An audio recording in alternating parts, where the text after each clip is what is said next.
안녕하세요. 한빛교회 성도 여러분. 설 연휴의 시작인데요. 다들 건강하신가요? 오늘은 마가복음 8장 14절부터 25절까지의 말씀을 읽고 행복하십니까? 라는 제목으로 묵상하며 은혜 누리기를 원합니다. 제 성경으로 신약성경 67쪽입니다. 14절 말씀부터 읽겠습니다. 제자들이 떡 가져오기를 잊었음에 배에 떡 한 개밖에 그들에게 없더라. 예수께서 경고하여 이르시되 삼가 바리새인들의 누룩과 헤롯의 누룩을 주의하라 하시니 제자들이 서로 수군거리기를 이는 우리에게 떡이 없음이로다 하거늘 예수께서 아시고 이르시되 너희가 어찌 떡이 없음으로 수군거리느냐 아직도 알지 못하며 깨닫지 못하느냐 너희 마음이 둔하냐 너희는 눈이 있어도 보지 못하며 귀가 있어도 듣지 못하느냐 또 기억하지 못하느냐 내가 떡 5개를 5,000명에게 떼어줄 때에 조각 몇 바구니를 거두었느냐 이르되 12린이다 또 7개를 4,000명에게 떼어줄 때에 조각 몇 광주리를 거두었느냐 이르되 7인이다 이르시되 아직도 깨닫지 못하느냐 하시더냐 베세다에 이름에 사람들이 맹인 한 사람을 데리고 예수께 나와 손대시기를 구하거늘 예수께서 맹인의 손을 붙잡으시고 마을 밖으로 데리고 나가사 눈에 침을 뱉으시며 그에게 안수하시고 무엇이 보이느냐 물으시니 쳐다보며 이르되 사람들이 보이나이다 나무 같은 것들이 걸어가는 것을 보나이다 하거늘 이에 그 눈에 다시 안수하시매 그가 주목하여 보더니 나아서 모든 것을 밝히 보는지라. 아멘. 가난한 사람이 한 농장을 찾아갔습니다. 그리고 주인에게 일을 하고 싶습니다. 저에게 일을 시켜주세요. 힘들어도 괜찮습니다. 일을 하고 싶다고요? 왜 이 힘든 일이 하고 싶습니까? 사실 돈이 필요합니다. 그래서 일을 하려고 합니다. 아, 그러니까 당신은 일이 아니라 돈이 필요하신 거군요. 돈으로 쌀도 사고 옷도 사고 집도 사려고 합니다. 아, 그러니까 돈이 아니라 쌀과 옷과 집을 원하신다는 말씀이군요. 쌀이 있어야 배가 부르고 옷이 있어야 춥지 않고 집이 있어야 편히 잠을 잘 수 있으니까요. 아, 그러니까 음식과 옷과 집이 아니라 배부르고 춥지 않고 편하게 잠자는 것을 원하신다는 말씀이군요. 배부르고 춥지 않고 편하게 자는 사람이야말로 행복한 사람이 아니겠습니까? 오, 그러니까 일을 해서 당신이 진짜로 얻으려고 하는 것은 행복이군요. 하지만 행복은 마음속에 있는 것이기 때문에 세상의 물질과는 상관없답니다. 어쩌면 우리 농장에서는 그걸 찾지 못할지도 모릅니다. 당신은 이미 그것을 마음속에 가지고 있지요. 단지 자신의 마음을 들여다보지 않기 때문에 발견하지 못한 것뿐입니다. 여러분, 말장난 같습니까? 큰 무리가 예수님과 함께 있었습니다. 예수님의 말씀을 듣는 것도 나쁘지 않았고 병든 자를 고치는 모습이 신기했습니다. 그런데 예수님이 군중들을 보니 배고픈 기색이 역력했습니다. 2절 말씀에는 내가 무리를 불쌍히 여기노라 그들이 나와 함께 있은지 이미 사흘이 지났으나 먹을 것이 없도다 라고 합니다. 만일에 예수님이 그들을 굶겨서 집으로 보내면 길에서 기진해서 쓰러질지도 모릅니다. 제자들은 난감했습니다. 4절 상반절에서 이 광야 어디서 떡을 얻어 이 사람들로 배부르게 할 수 있으리까 라고 합니다. 예수님께서 제자들에게 물으셨습니다. 너희에게 떡 몇 개나 있느냐? 제자들이 대답합니다. 7이로소이다. 그러자 예수님께서 무리를 명하여 땅에 앉게 하셨습니다. 그리고 떡 7개를 가져 축복 기도를 하시고 떼어 제자들에게 주어 나누어 주게 하셨습니다. 그리고 또 작은 생선 2마리가 있어 이것도 축복 기도하시고 나누어 주게 하셨습니다. 그 결과로 약 4,000명이 배불리 먹고 남은 조각이 7강줄이나 되었습니다. 예수님은 그들을 흩어보내시고 제자들과 함께 배에 오르사 달마누다라는 지방으로 가셨습니다. 오늘 말씀을 통해 묵상하며 은혜 누리기를 원하는 첫 번째는 불행한 바리새인들입니다. 예수님의 지혜로운 말씀을 듣고 굶주린 배를 채운 무리들은 야, 오늘 좋은 말씀도 듣고 좋은 구경도 하고 배도 부르게 먹었다라며 행복감을 느끼며 집으로 돌아갔는데 이를 지켜보는 바리새인들은 행복하지 않았습니다. 바리새인들은 예수님이 떡 7개와 작은 생선 2마리로 약 4,000명을 먹인 이적을 보고도 감탄하기는커녕 오히려 불평과 불만을 쏟아냅니다.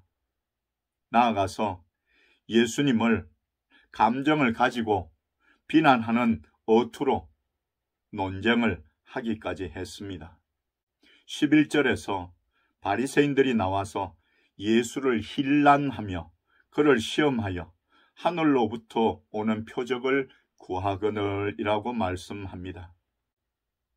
하늘로부터 오는 표적은 메시아임을 증명할 수 있는 어떤 표식을 보이라고 말하는 것입니다. 왜 그럴까요? 그들의 마음에는 행복을 느낄 수 있는 여유가 없었습니다. 그들의 마음속에는 예수님이 하시는 말씀을 들어도 행하시는 이적을 보아도 그저 생터집을 잡고 헐뜯는 못된 DNA가 있었습니다.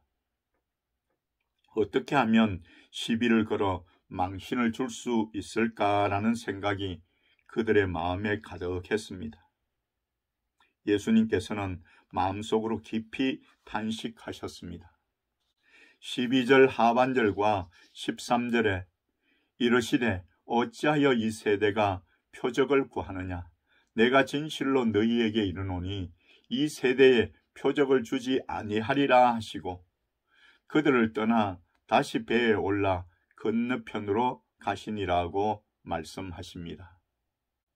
메시아로 받아들이려고 하는 것이 아니라 시비거리를 찾으려고 표적을 구하는 바리새인들을 책망하며 표적을 행하지 않겠다고 거부하시고는 다시 배를 타고 건너편으로 가십니다. 성도 여러분, 은혜와 축복은 깨달을 때 자신의 것이 됩니다.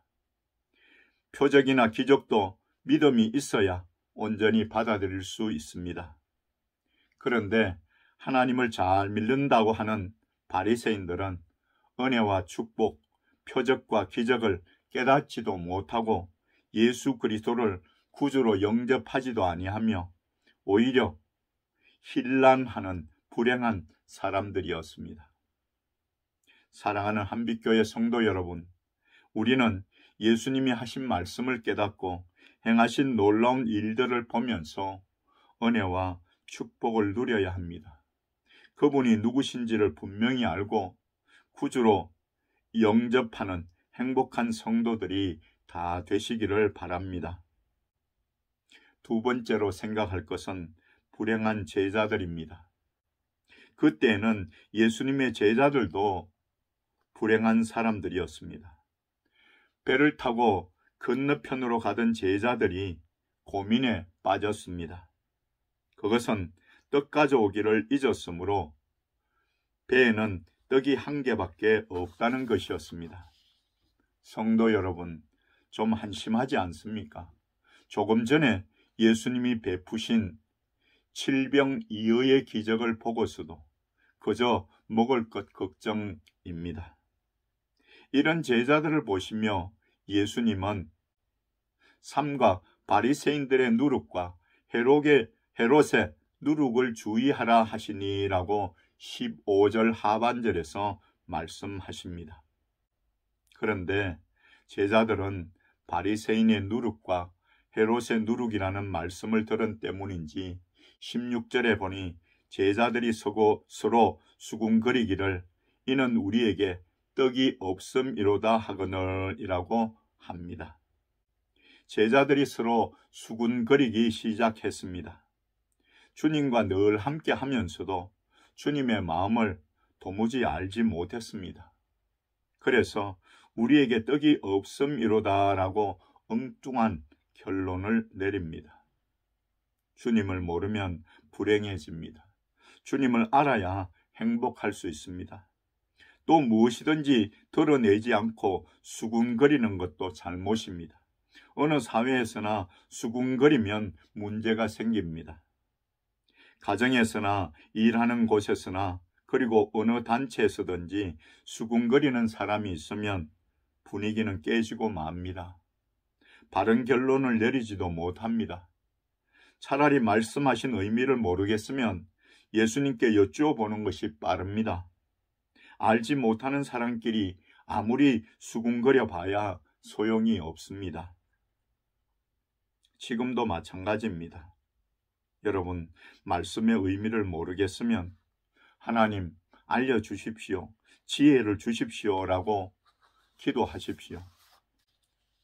17절에서 예수님이 책망하십니다.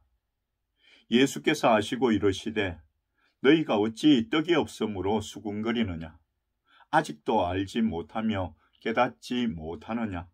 너희 마음이 둔하냐? 예수님은 제자들이 수군거리는 것을 아셨습니다. 그리고 그들이 진심으로 예수님이 하시는 말씀을 깨닫기를 원하셨습니다. 18절에서는 꾸짖으십니다. 너희가 눈이 있어도 보지 못하며 귀가 있어도 듣지 못하느냐? 또 기억하지 못하느냐? 그러면 예수님이 제자들에게 깨닫기를 원하시는 것이 무엇입니까? 오병이어의 기적과 칠병이어의 기적을 통하여 떡이 없는 것이 문제가 아님을 깨달으라는 것입니다. 성도 여러분, 지금 떡이 문제가 아닙니다. 먹고 마시는 것이 문제가 아니라 말씀을 깨달으라는 것입니다. 오늘날 우리가 불행하게 되는 가장 큰 이유는 먹고 마시고 즐기며 살려고 하는 것 때문입니다. 예수님께서 그러므로 염려하여 이르기를 무엇을 먹을까, 무엇을 마실까, 무엇을 입을까 하지 말라고 마태복음 6장 31절에서 말씀하셨는데 우리는 그 문제에서 벗어나지 못하고 있습니다. 그저 먹고 마시고 즐기는 것 때문에 예배도 못 드리고 은혜를 누리지도 못하고 전도도 못합니다.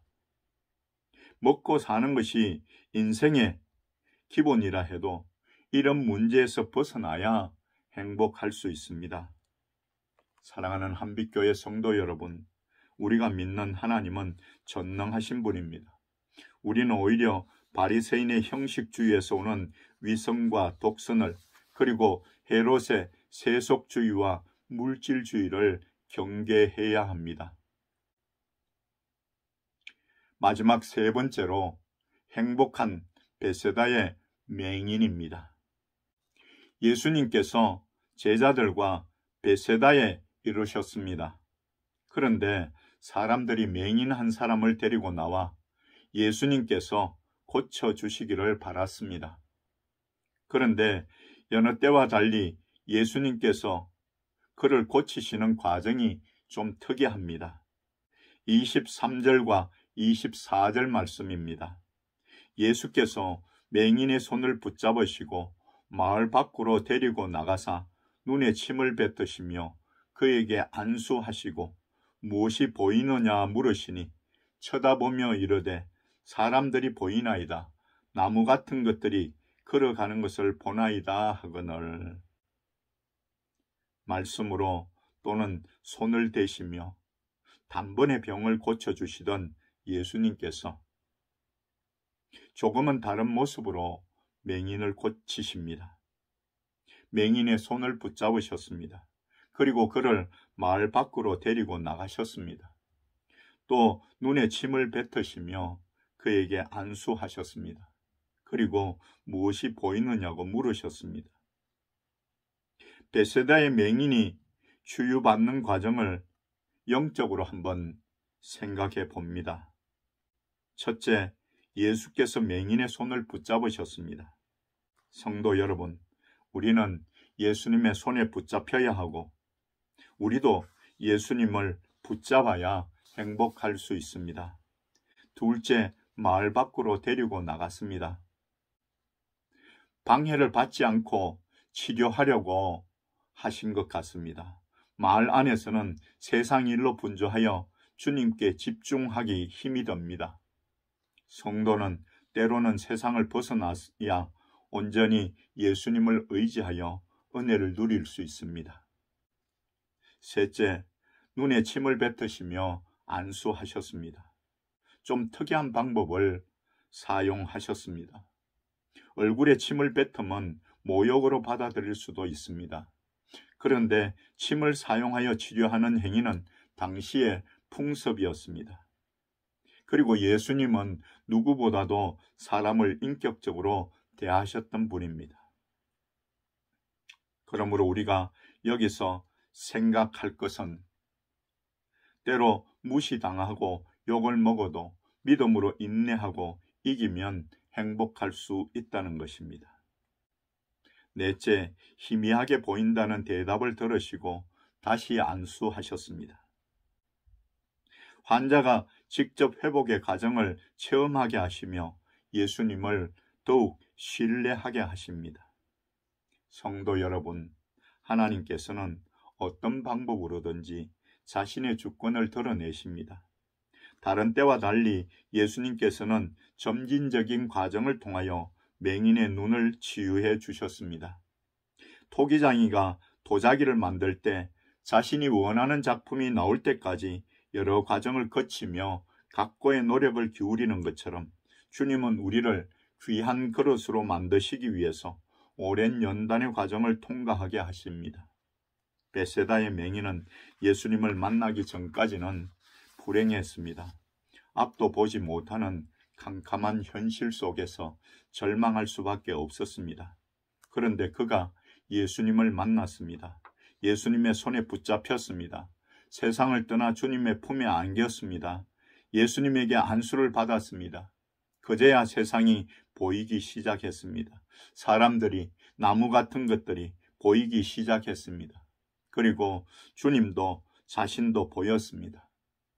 사랑하는 한빛교회 성도 여러분, 여러분은 행복하십니까?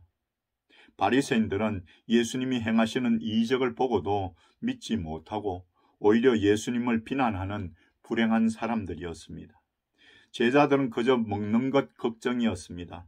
주님의 말씀을 듣고도 깨닫지 못하는 불행한 사람들이었습니다.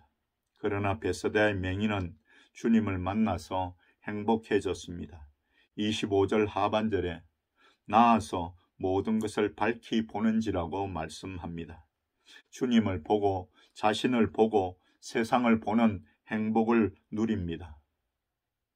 바라기는 주님을 만나고 은혜를 누리며 행복해지시기를 예수 그리스도의 이름으로 간절히 축원드립니다. 기도하겠습니다. 하나님 아버지, 참 감사합니다. 저희들의 건강을 지켜주시고 오늘도 하나님 앞에 나와 예배드리게 하심을 감사드립니다. 이 시간 저희들이 드리는 예배를 통하여 영광 받으시기 원합니다. 그리고 성도들 한 사람 한 사람 긍휼히 여겨주시고 필요한 믿음과 은혜를 더하여 주시옵소서. 성도들의 가정과 가족들에게도 은혜를 베풀어 주시옵소서.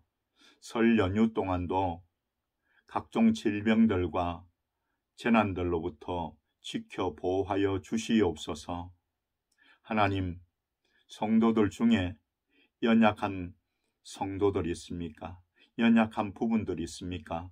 전능하신 하나님의 손길로 만지시며 깨끗하게 고쳐주시기를 원합니다. 한 주간 동안도 베세다의 맹인처럼 주님을 만났으므로, 주님께 은혜를 입었으므로, 주님께 고침을 받았으므로 행복하게 살 수 있는 귀한 성도들 댁에 은혜를 베풀어 주시옵소서. 이 시간도 귀한 예물을 하나님께 정성껏 올려드립니다. 하나님 앞에 10의 1조를 드리는 귀한 청년이 있습니다. 긍휼히 여기시고 그 앞길을 인도하시며 복내려 주시옵소서. 하나님 앞에 나올 때마다 예물 준비하여 드리는 귀한 손길들 기억하시고 삶에서 늘 함께 하시며 크시는 종 베풀어 주시옵소서. 예수 그리스도의 이름으로 간절히 축복하며 기도드립니다. 아멘.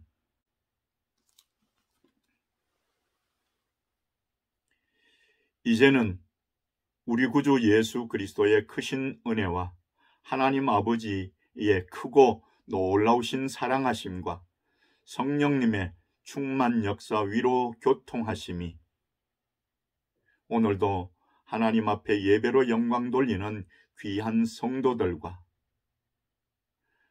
저들의 가정과 가족들과 838대대 장병들과 이 나라 이 민족 위에 지금부터 영원토록 함께 있을지어다. 아멘.